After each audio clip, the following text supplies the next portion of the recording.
Welcome to Public Comment. I'm John Dunbar, former mayor of Yountville. And I'm Alfredo Pedroza, farmer. And I'm Adam Housley, local business owner. We're looking forward to having a conversation about politics, people, and whatever else Adam wants With to. conditions. With conditions. Willing to do whatever it takes to get what they Can't want. just say, okay, we disagree, we're moving Being on. hateful and being negative is easy. People just make shit up and post That's it. not okay. That doesn't make it right because you disagree with them. Positive shit doesn't It sell. doesn't have to be anywhere near true. Alfredo, I'm going to kick off disclosures with something that might be pretty obvious. We're witnessing what I think might be the fastest demolition and renovation project in the history of Napa right across the street from us. So I'm sure people are hearing what's happening, but it's very impressive. It gives me hope that shit can get done. John, that pile of dirt was not there on Friday when you and I were having a cigar, preparing for our podcast, because there's so much preparation that goes into it, right? And the fact that they're still moving, in the afternoon is phenomenal. But I think the other part too, John, we went to an event for Ola Health, full disclosure, my wife works there, but they raised over $3 million, right? In a time when people are saying it's doom and gloom, the philanthropy, the power of giving in this community is still here, and we should be damn proud of it. That crowd was very impressive, that they were raising their paddles. I think the total was somewhere around $3.5 million.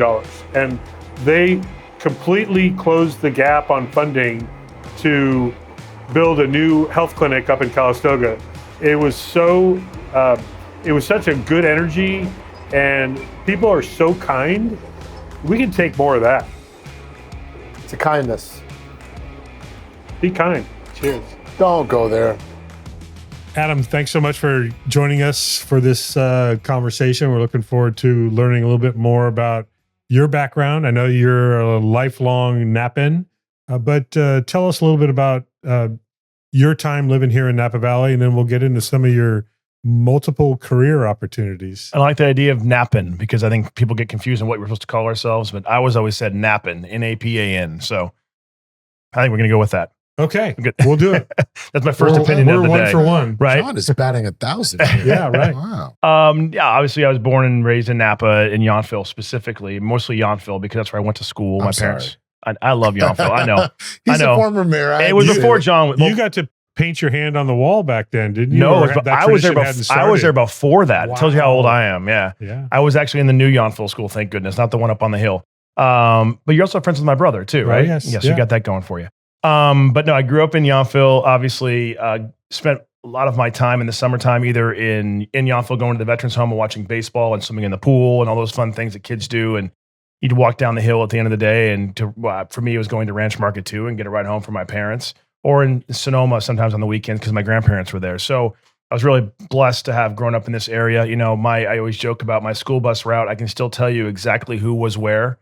We were the first ones on because I lived on Silverado Trail, and where we were, my brother and I were the first ones on the bus. And even though it was only 7 miles to Yountville School, it was an hour drive on a bus. So I became an avid reader and listening to music, obviously. But I can tell you where Oscar Ortiz lived and Dave Illsley lived, and I could go all the way down the list. Isn't that cool, those stories back It's in the crazy. day? It kind of is. I mean, for me, it's fun because my parents grew up in the South Bay. I'm a 6th generation in the Bay Area, but they were all from East Bay, South Bay. So I always heard these stories about my dad and mom and their friends and who they grew up with, and the stories about growing up in Hayward back in the day and Sunnyvale. I And, didn't know that about your parents. yeah. And I never had that So experience. What brought him up here then? So my dad worked for PG&E, which I know can be a bad word. Oh my Lord. And so did my grandfather. And my dad wanted to. You should go back and whip him into shape. Oh, maybe. he does. Your dad's capable. Every once in a while, he does. Oh, trust me. Every once in a while, he'll come on the road and they'll be like, he's like, "You're not trimming the tree that way." And the guy will say something. He's like, "No, I was a meter reader. I climbed poles. I did. This is the way it needs to be." And they usually listen to him. I can totally see Why that. would you? Why would you not? Right? But no, growing up, he grew up down there in the South Bay. My mom actually moved there, I think, when she was in 7th grade from LA. She kind of moved all over. Wow. And then my dad's side of the family is, I'm the 6th generation from the Bay Area, so it's kind of cool. Mostly again East Bay, but my pop was down there. My mom, they got married, and this 280 freeway went in, and San Jose was getting really crowded, and so he put in for I think 4 transfers, and I think you could choose 4. And Napa was the one he wanted the most, but another guy had already claimed it who had more seniority. And then I think a week before they were supposed to make the decision, the guy changed his mind and wanted Reading, and so my dad's like, "Oh, I'll take it. I'll take Napa." So That's awesome. we ended up here, yeah. So, and then he opened the grocery stores, I think in 1976. I was little. He was doing the PG&E thing, and it wasn't going great with PG&E. He was doing well, but it's just it's one of those situations where your next transfer has to be to San Francisco, and he didn't want to commute to the city. But kind of a cool story. When he left PG&E, and this is a Napa story as well. He opened up. Well, he still was there, but he opened up Ranch Market where Il Posto's restaurant is now. That was the first. That was the first store, and next door was a curio shop. It wasn't even a meat market yet. And where the UPS store was, they sold wood. Where the hotel is, I forgot, the Indigo Hotel was Clark's Rock, and it sold landscaping. And then where the big mobile home park is, that was a big open field where they harvested hay. What a different visual. So total visual. Driving by 29. Right? Yeah. And it was cool because he opened up. He worked both jobs for 9 months. So he literally worked Monday, and my mom did too, Monday through Sunday from 5 a.m. until 12. And I just want to stop you right there, because I didn't know that about your parents. And I think people look at maybe outcomes of today. Yeah. And they think about like, oh, what a privileged life. Right. But they don't get to see that, the storytelling of two jobs. Backstory. Yeah. The investment. Yeah. Like we had Grant Long on here, same thing, right, John? Yeah. Like putting everything on the line. Yeah.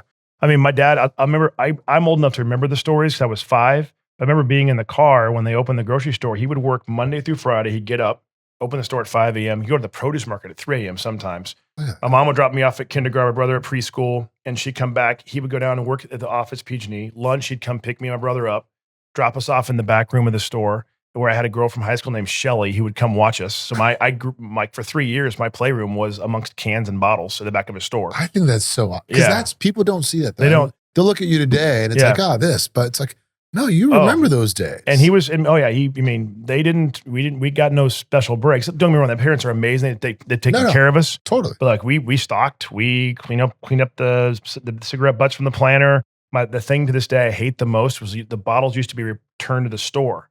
And I had to stack them and it would always be sticky. And it was the most, I hated that job. To this day, I still despise it. I can tell.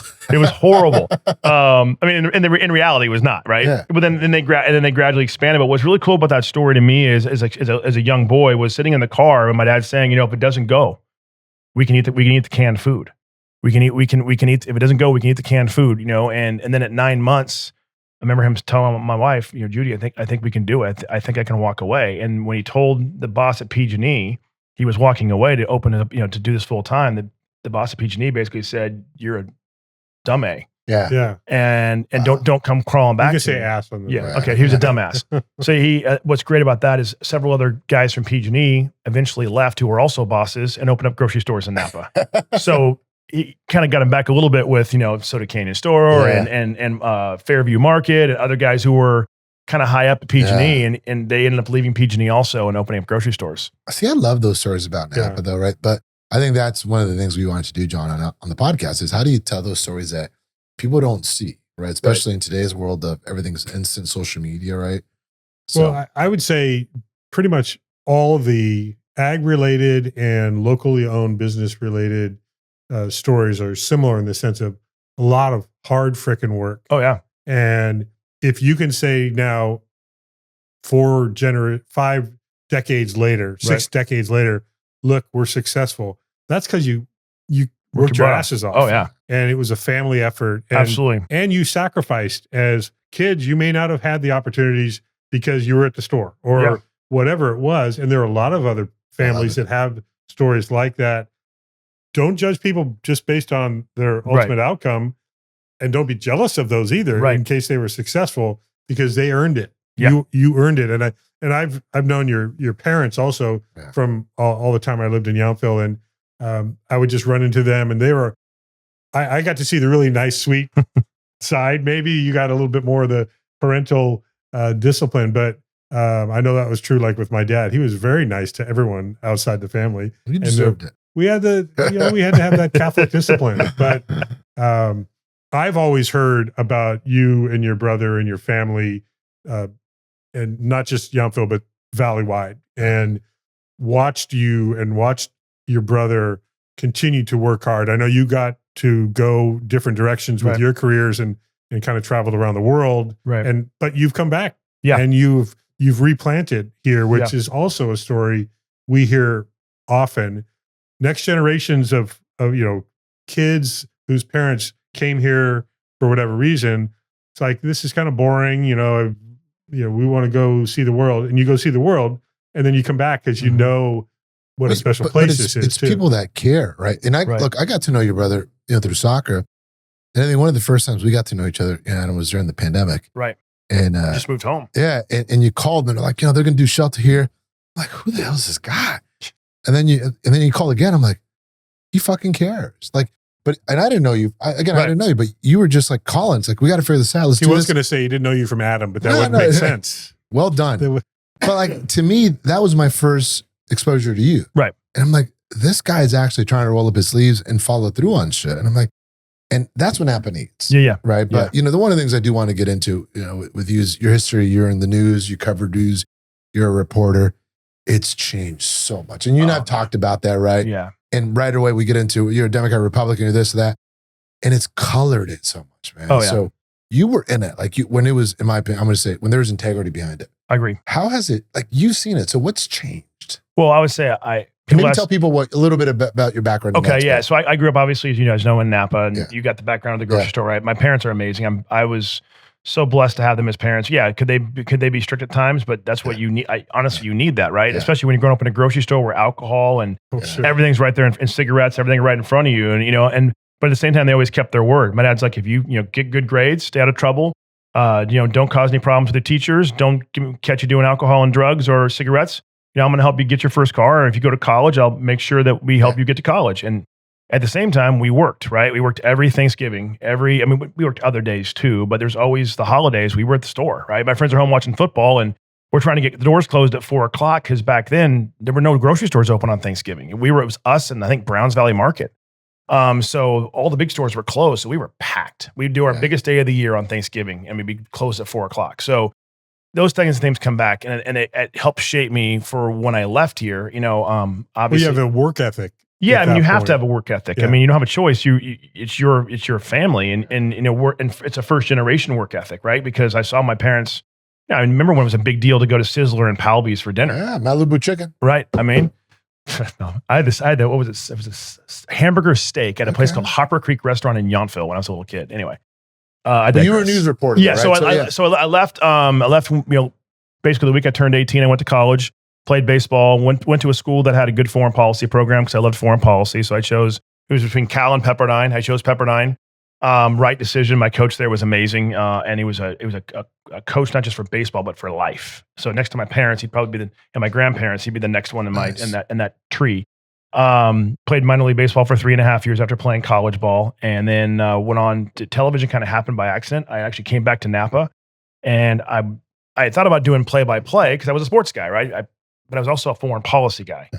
And I had a girl that I knew said, "Hey, you should go apply for this job in Chico. You just got released from your baseball team, and a couple of the teams were calling, and I didn't know what I wanted to do. I was 26. I'm like, I got to make a decision. Yeah, I don't want to be 30 and still in the minor leagues." And basically, I got the old age of 30. Well, in at that time, right? And so it's 25 years ago, 27 years ago now.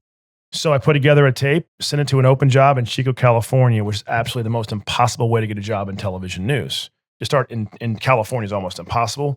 I got hired because I was a guy who wanted to do news, and they had a lot of other people applying. Yeah. I'll spare you some of the things that the news director said when he chose me over the other ones, because it probably couldn't be said today without getting in trouble. And then I was lucky enough to, again, the work ethic busted my tail. I was there for about 11 months, came back and worked in Santa Rosa where there used to be a TV station called KFTY. So they hired me there. I was there for about 1.5 years. Again, every overtime they ever asked, hell, half the time we didn't get paid for overtime, if not most of the time. Show up early, stay late, all those things. Go to Sacramento, same thing. And then got hired by, it ended up being Fox National News, Fox News Channel, which back then there was a distinguishable news presence. So now to your point, there was a distinguishable news presence for a long time. What do you mean by that? Well, there was a line. Like, for example, it's almost like two separate channels. Exactly. You had So I was a correspondent. So I was covering news. I call it history from the front row. I was out in tsunamis, most tsunamis, Chile for the miners. I've been in Gaza, in Pakistan. You name it. I've been there pretty much. Iraq, Kuwait, Bahrain, Jordan. I say that because back then, if I went out on a story and there was a chance I might be on an opinion show like an O'Reilly or a Hannity and Combs, it was back then, I would get a phone call from Roger Ailes or one of the bosses. They would say, "Hey, O'Reilly wants you tonight." And maybe for example, let's say it's the Chilean miners where it crosses over everything, right? It's news tonight. Make sure that whoever it was, Bill or whoever, doesn't take you in an opinion direction, because we have to keep you need to keep your news chops. So I was told that for years. Yeah, you're supposed to be neutral.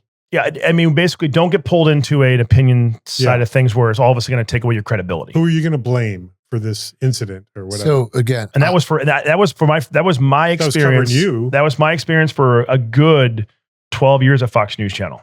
Wow. I mean, I remember going to and Geraldo Herrera is a friend of mine. He came to my wedding in Yountville, and there's still people that come to me this day because for the 3 days he was there, it was like he was the mayor of Yountville. He was I know. He was going getting photographs, huge promotion, pictures with kids. I mean, it was hysterical. I say that because when Geraldo's a great guy, he really is, off camera especially. I mean, obviously, I know him pretty personal in that respect. But I remember going to like the Middle East and like, hey, don't be Geraldo, don't be so and so, don't be the opinion guy. Go there and do your nuts and bolts job. I mean, that's literally what they would tell myself. I can't speak for the other correspondents. I don't know. So what happened though, Adam? Because to me, again, that's new to me in terms of how you had the separation, right? Yep. And we had Barry Martin here who talked about the press and how it was clickbait or the promotion. And what you're telling me is a very honest system of saying, hey, you're there to tell a story, a factual story. It changed. And not be part of the story either. Oh, it changed though. So walk us through your opinion. Now you mentioned Barry Martin. Funny enough, my first foray into anything on air was with Ira C. Smith and those guys at KVON. I'd come home from college and I would do sports with Ira. And I spoke Spanish from growing up in Yountville. I call it Gringo Fluent. And so I would do the Rojas morning show on Saturdays and Sundays. I would do the news. So the news was in English, which made no sense. And I would toss it back to the Rojas's in Spanish. So it's kind of funny. So Barry was there at the time. Anyway, that's just some of the funny memories I have of Napa. But it's changed though. It's changed. So I think it changed. Listen, you can blame whoever you want to. It's not about assigning blame, by the way. It's not. I mean, because I think, I do believe in both sidism. You can't say both bull crap. You can, because a lot of it is both sides. I mean, obviously there's varying degrees. For me, it started to change, I think, when you had the battle with President Obama and you had the separation was already there. It started to do this. And so all of a sudden it became cheap and easier just to bash the other side. Correct. So I'd be on a story in the field, and I remember there were a number of times I'd be like in the Middle East and stuff, and they'd throw some young man or woman on the air in front of a green screen or out of a studio in New York or DC, and they're giving opinions. And I'm like, that person's probably never been to a sandals resort, let alone where I'm at. Yeah. And I remember calling in New York, but they say this. I'm like, I don't care what they say. And there were a bunch of times I'd be in the field and I'd say, well, the AP reports this. I'm like, well, the AP's a clearinghouse. So they do vet it, but it's not vetted. I go, I'm actually standing here and I'm telling you that fire is out. Yeah. There are no flames. Yeah. And sure enough, 10 minutes later, raging fire, inferno, attacking homes. And I'm like, I'm standing, and come live to me and it's like completely clear behind me. There was one time a fire truck drove out. And so it became a thing where it was just what's quick, what's easy, and then that also came with opinion. So right now it costs money to send a crew to go to South Africa and cover Mandela, which I was supposed to do. They canceled the trip. And it was because it was too expensive in their mind. They'd rather have somebody in front of a green screen in New York talking about it. And when that happened, I went, wow, we've changed. Because say what you want to about the first people that ran Fox News Channel, but there was a distinguishable news presence. You may not like their opinion, but there was a news presence. And we were the first to talk about climate issues. We were the first ones in Venezuela. There's some things that we did very well. But to me, it felt like you were trying to provide the facts without putting your thumb on the scale. And then me, as a receiver of the message, I made my own decision based off the information. True. And to me, what's changed now, and John, you and I talked about this, is it's storytelling, thumb on the scale, with more thumb on the scale. Yeah, well, I would say the storytelling has even gone away. So as part of all that, as things started to change, we went from doing, let's say, 5 news reports a day and a package for the affiliates, which means my story would go out to all the Fox affiliates in the country, and there's 200 or whatever. So your nightly news. We've heard about affiliates in the recent news. So I'd be on KTVU a lot. I was on certain stations that always took my stuff just because I had a connection. That started to change where all of a sudden it was like, now 3 live shots a day, now 2 live shots a day. Because everything started going opinion. So when I first started at Fox, there was only 2 or 3 opinion shows.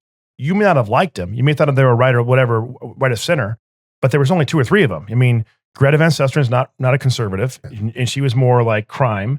You had Hannity and Combs, which was right and left. You had Bill O'Reilly, who was basically a libertarian, and Bill O'Reilly. You had Shepard Smith, who's not a conservative.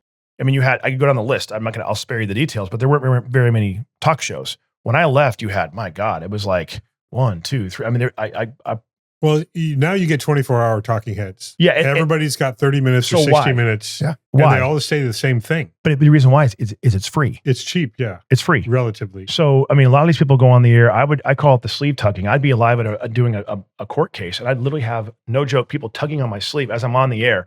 As soon as I'm done, I would turn and say, yes, I have so-and-so here, and he's willing to talk about the case. I'm like, was he in the courtroom? Well, no, but he's willing to give his opinion. I'm like, well, if he was in the courtroom, I don't want to hear his opinion. Yeah.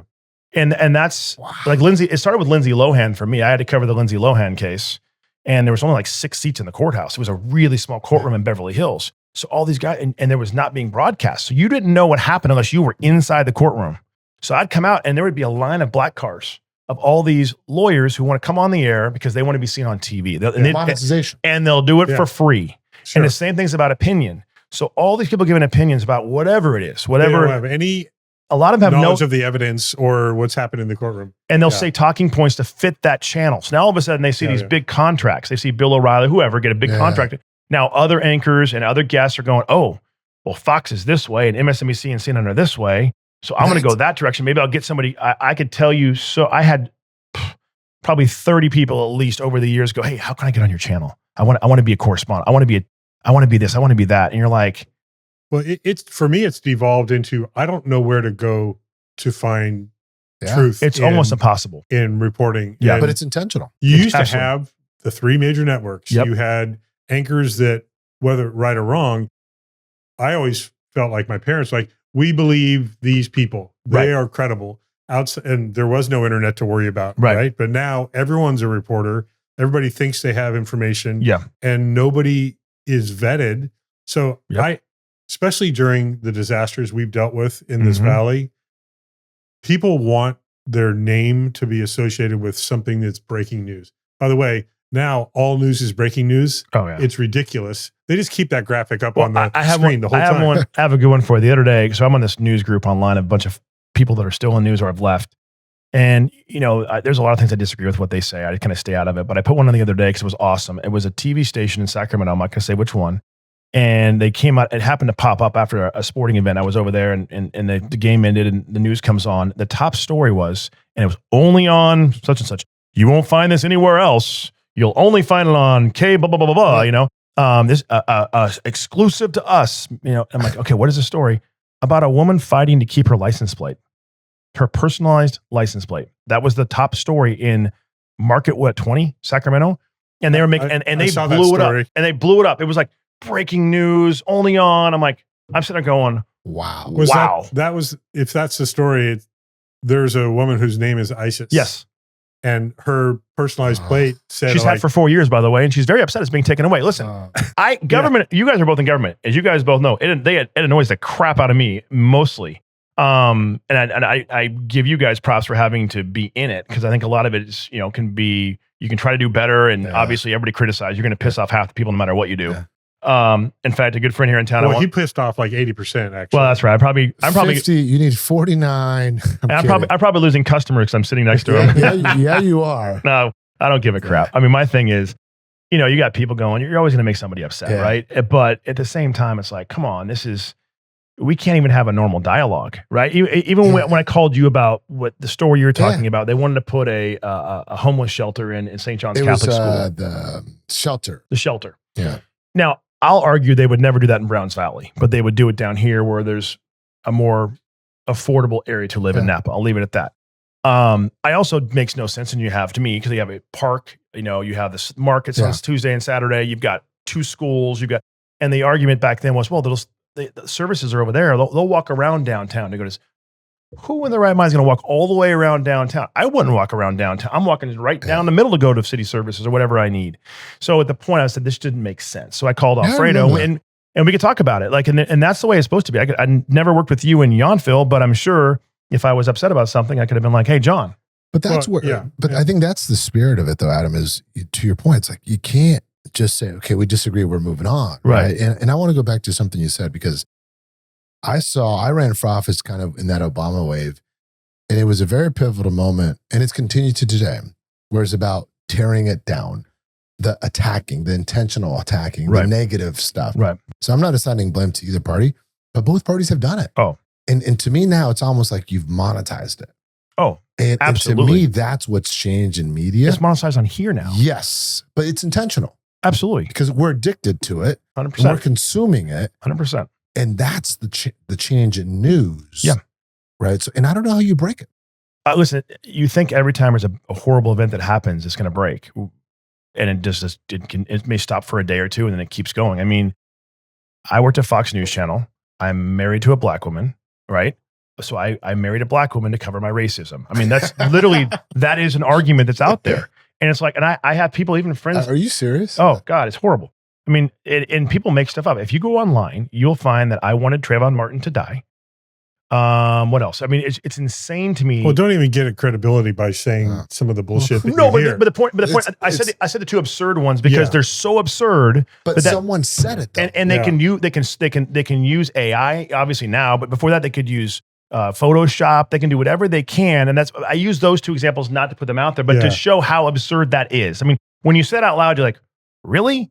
I'm like, just because you think I worked at Fox News or you were, a supervisor or you were a mayor, and maybe you went to somebody's house, maybe, you think that I was part of a cartel, if you remember. Well, I was part of the cartel with you. I wore that. We needed the white person. Hey, yo entiendo todo, pero yo soy gringo. Come on now. Isn't that crazy though? I know, it's just insane to me. And again, but people are okay with it. Like with the cartel comment, and for those who don't know, we were called part of a cartel because we were supporting Oscar Ortiz for sheriff. Having to be Latino. I've known Oscar since second grade. Oscar is an absolutely fabulous human being and was the best person for the job. And I didn't support him because he was my friend.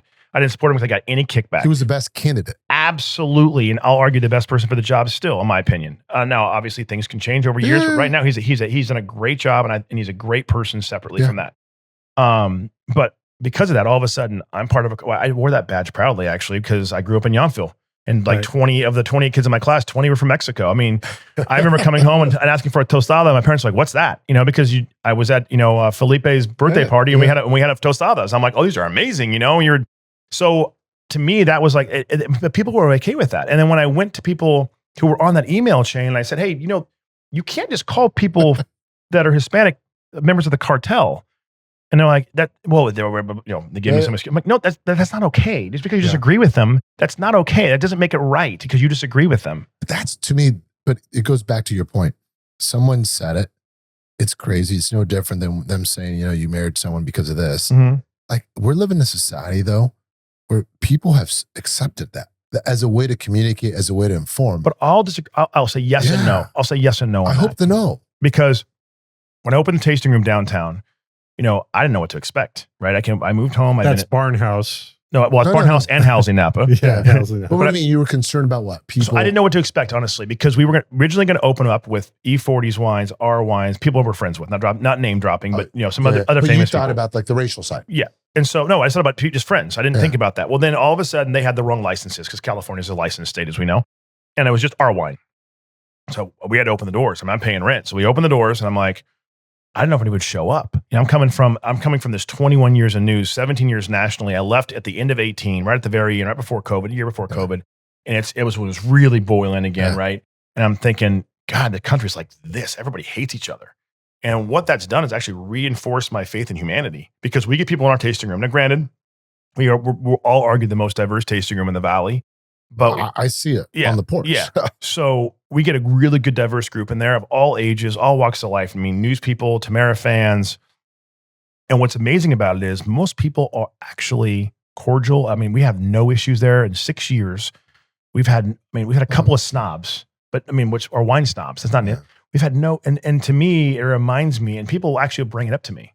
They'll be like, I may not always agree with you or your wife, but what's the big deal? I'm like, they'll say that. Well, that's the problem is now you have the inflammatory storytelling happening. It doesn't have to be anywhere near true. Mm-hmm. But that's now what people think. Oh my, like we saw it during wildfires.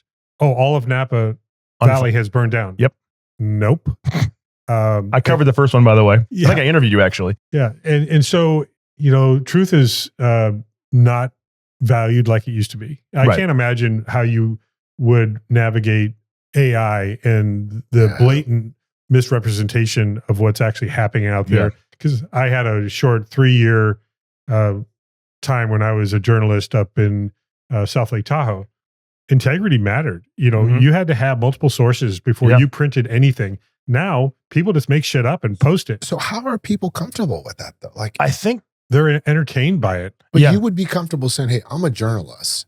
I'm gonna write this down. It's full of shit." Like that. Like, well, I don't think journalists are the ones doing that. Really, well, there's some are though. I mean, because I remember being on the Arnold Schwarzenegger campaign when he was running for recall, and I'm actually writing a book, funny enough, about stuff I not dealt with, stuff I saw. I'm not doing a tell-all because I don't want to be that guy. I'll do that. But there's 3. I remember 3 journalists. I won't say who they are, sitting in the back of this bus tour that he was doing, and they were literally conspiring on how to take him down. And I'm like, because they wanted Cruz Bustamante to win. Yeah. And it was funny because at one point one of them was like, you're just reporting whatever the Arnold Schwarzenegger campaign tells you. I'm like, first of all, I'm not a part of your argument, so I'm not sure why I'm being pulled in, other than we're on the same bus. And I said, secondly, by the way, I'm not getting the information from the Arnold campaign. Years later, I can say this now, it was from the Bustamante campaign. They were leaking to me like sieves because they wanted to be the guy to take over. So it was like, it wasn't even the but isn't that crazy? It's crazy. They had no idea, but they assumed. That's the thing. There's a lot of assumptions out there. But I will say this, there used to be a standard, and there still is for some. I mean, I remember when I say Arnold again, because when he decided to run, it was on the late show, the Tonight Show with Jay Leno. And at the time, he decided he was not going to run. He told his whole staff that. He told Rob Stutzman that. He told all these guys he was not running. And they had a full sheet typed out to give to all the journalists announcing he wasn't running after he made the announcement on the show. So here I'm in Burbank and I'm reporting he's not going to run because he's told us he's not running. He told everybody. And I actually saw the press release.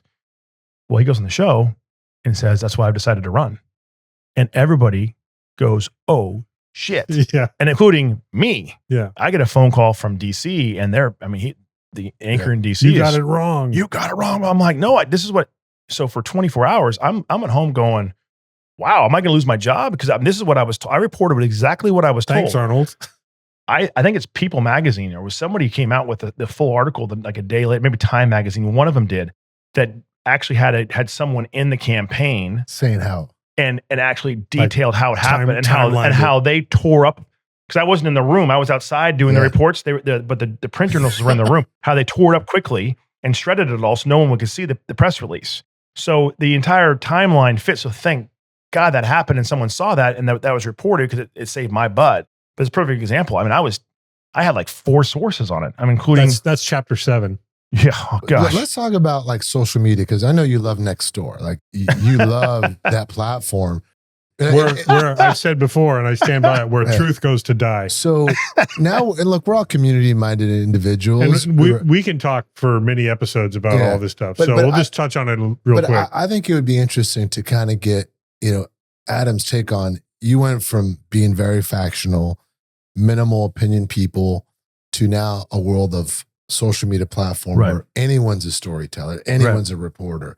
Yeah. And there's no truth. There's no it's legit. It's all full of shit, in my opinion, again. Tell us that. You can blame this in some ways. Not because we're scrolling through it, but because what it can do.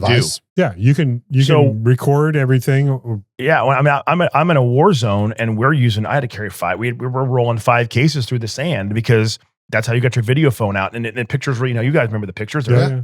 So in Haiti, I'm using an iPhone with a microphone, and I shot an entire story how we drove back into Haiti once we left to get supplies. And it was all done on an iPhone. And that was 2010, I guess it was, right? 2010, 2011, something like that.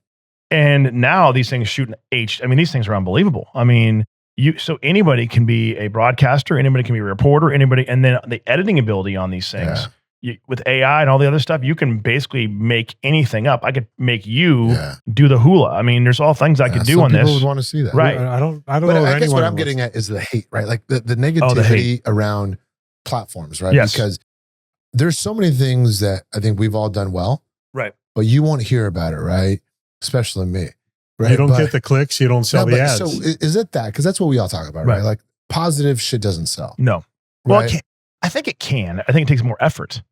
The problem is being hateful and being negative is easy, right? It's easy. But good always wins. Like if you look at even in the movies, the white cowboy, they would say white cowboy hat, black cowboy hat, whatever it was, good and bad, brown cowboy hat. Yeah. The point is, in even in movies, the good guy does win. But it always takes effort. Yeah. It's easy to be negative, lazy, call names, make crap up. It's easy. It's easy to get you fired. It's easy to get you fired up. Yeah. It's a little bit harder for me to go, hey, great job, blah blah blah. Because sometimes Is it that goes. human nature there? What is it? I think it's human nature, but I think this feeds it even more. But it's also a learned behavior that we've been seeing in the last True. several years that it's acceptable. It used to be, don't act like that. Right. You'd hear that. Like we go all the way back to the beginning of our conversation. You were learning ethics and morality and all those things. At a very early and age. people I have agree.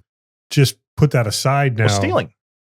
Well, and it's very tribal where you listen to the people that you already agree with. Right. So it's your tribe, your community of people. You're not willing to hear anyone else's opinion, regardless of whether you're wrong factually or not. You believe that you are absolutely right, and to be absolutely right, you have to be absolutely wrong. Right. It's echo chamber. Yeah. And so we're seeing that, and it just continues to build on itself, which is It's easy to be it's reinforced. not healthy. It's easy to be reinforced. And people don't realize a lot. I think a lot of this actually began in the Bay Area, because if you go back and you look, when we were little, I remember Van Amberg and Channel 7 News. I was a little boy, but I remember him talking about the Zodiac. And for some reason, my first memory, I was probably 5 years old. I remember Van Amberg saying, the Zodiac's letter from the Zodiac, that incredible voice he had. But people forget, if you look, he was the one that they coined it. If it bleeds, it leads. Everything was breaking news. Everything was action news. And that was that's where it began. And it blew up, right? And then everybody else in the country copied it. And then you move along, and you eventually get social media, and you get these things, and that bleeds, it leads became what we're at now. Not blaming them for all the stuff. But it validates it, right? It validates. We talk about, look, you were intimately involved in Oscar's campaign. We ran campaigns. And to your point, like we talked about Dems and Republicans, most people are in the middle. Like I really believe that. Yeah. Like they want, government help and get out of the way in most part and do good. But that shit doesn't get you elected. Right. It's like, you got to be this, you got to be polarizing. I must hate you. Right. Right. And it's like, God damn it. Like, what about being good? Why is that? Because it's easier to get people to vote on something they're pissed off about. Well, yeah, you get extreme positions are the ones that are most kind of rabid and willing to do whatever it takes to get what they want. And not about being a part of a community where or being part of the team. Majority actually does get to make decisions on behalf of everybody. But so a perfect example is, did I agree with everything you did or you didn't? No. Hell, I don't even know everything. I don't even know everything you guys did. Very few people agreed with what you did, as I recall. Me? Yeah, maybe. I'm trying to remember all the stuff I got done, John. So you got to pick. You got such a long list. You guys crack me up, but it's true though. But it's true. I mean, first of all, a person that we both know, I'm not going to use his name, has said to me a long time ago, I'll never get involved in politics. So even if I'm an amazing politician, 30% of people are going to hate me. That's true. And he goes, if I do really well, that's if I'm amazing. Most if you do really well, it's 40%. And if you're lucky, it's 50-50. And on most days. Yeah. And that's why it's like, because people are going to and that's unfortunate. I'd rather be someone say to me, hey, Adam, I disagree with what you're doing there, but maybe we should do this. And back to your point, when I called you about that, I did say, I remember the county was pissed when I said I was going to fight that homeless shelter going in there. And I remember I called the person back and I said, listen, I want you to know that I'm not just here to bitch. I've only been. I remember that. I said, I want to. What can I do to help? And at the point, they said we can't get the state to. Finally, they after a half an hour, they couldn't get someone at the state to respond.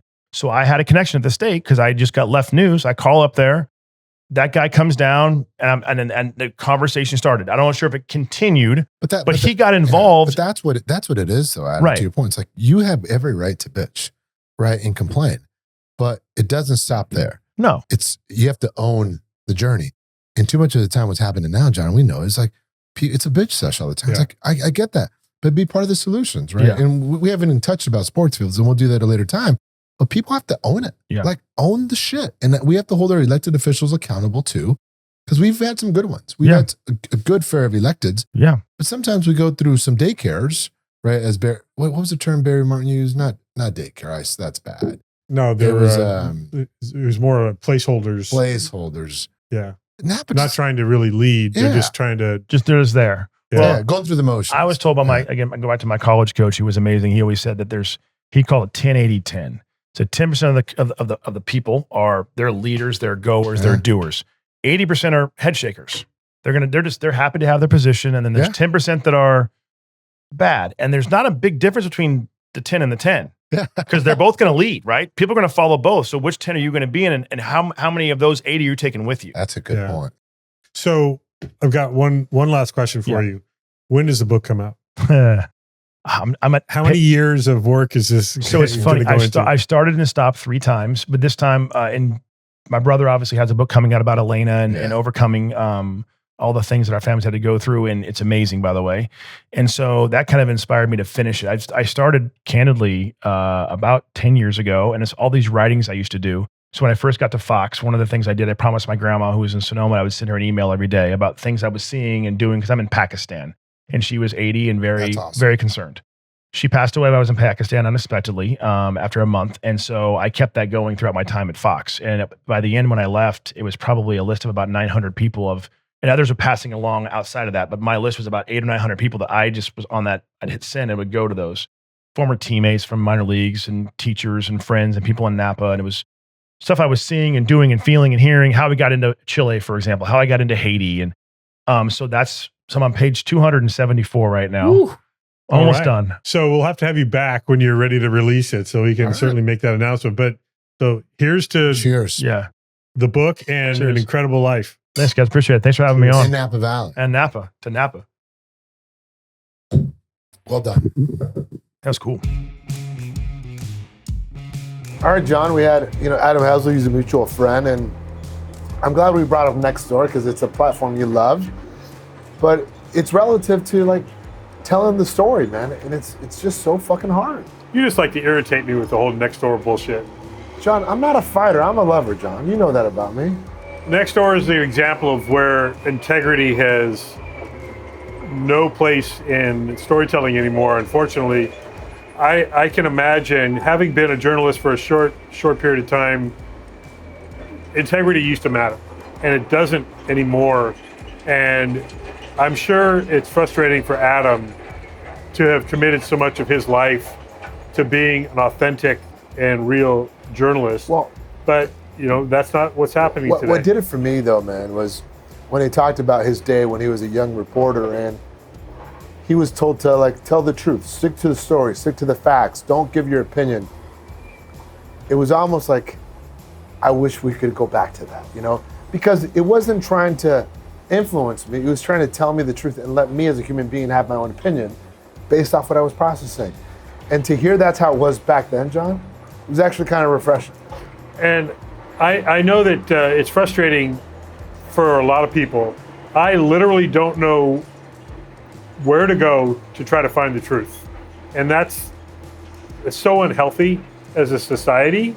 I hope there is a pendulum swing back to caring about facts and having fewer talking heads, because it's not important that people are just talking. Yeah. It's what they're saying, and these days it's really hard to tell what's true and what isn't. Well, I can tell you that this wine is good. That's a fact, it's not an opinion. It's a fact and an opinion. Cheers. Cheers.